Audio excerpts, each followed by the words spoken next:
রাস্তায় ঘুরে বেড়াতে হবে। আজকে আন্দোলনের নাম করে আজকে দীর্ঘদিন ধরে তারা আজকে আপনার চিকিৎসা ব্যবস্থার সেবা প্রদান করছেন না। আমরা করজোরে আজকে সেই ডাক্তার নার্সদেরকে অনুরোধ করতে চাই, আপনারা সেই আমাদের গণতান্ত্রিক ভাবে আন্দোলন করবার ইচ্ছা থাকলে করুন, আপনাদেরকে বাধা দেবে না। অপরাধীদের বিরুদ্ধে আপনারা গর্জে উঠুন, আমাদের তাতে আপত্তি নেই।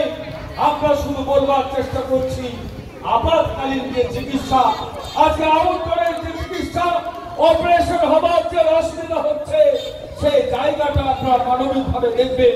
কারণ আপনারা হচ্ছেন সমাজের ডাক্তার, আপনারা হচ্ছেন সমাজের নার্স, আপনাদেরকে ছাড়া আমাদের সমাজ চলবে না।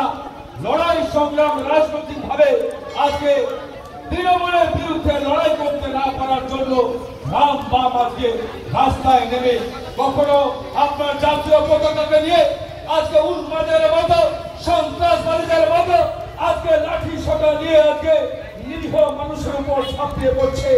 আজকে সন্ত্রাসীর মতো আজকে আপনার হাসপাতালের আপনার পরীক্ষার যন্ত্রপাতি থেকে শুরু করে কয়েক কোটি মানুষের টাকার যন্ত্রপাতি তারা আজকে ধ্বংস করছে।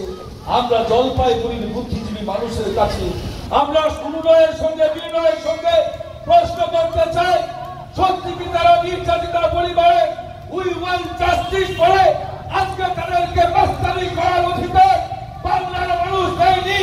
হাসপাতাল হচ্ছে সেবার জায়গা, মাস্তানি গুন্ডা করবার জায়গা নয়।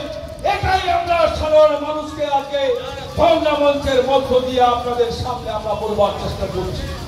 মহাশয়ের পরিচালনা আজকের এবং এক এক করে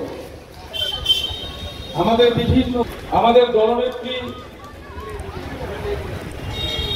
মমতা বন্দ্যোপাধ্যায়ের যে নির্দেশ, প্রত্যেকটা সাংগঠনিক ব্লকে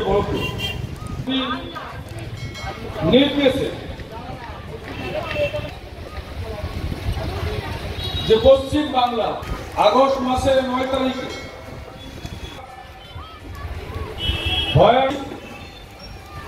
একটা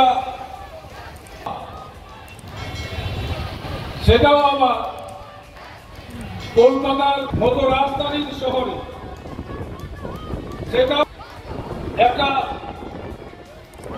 হাসপাতালের মতো সেবা দান করা প্রতিষ্ঠান, সেটাও আবার দীর্ঘ 34 ঘন্টা ধরে একজন দায়িত্বপ্রাপ্ত মহিলা কর্তব্যরত অবস্থায়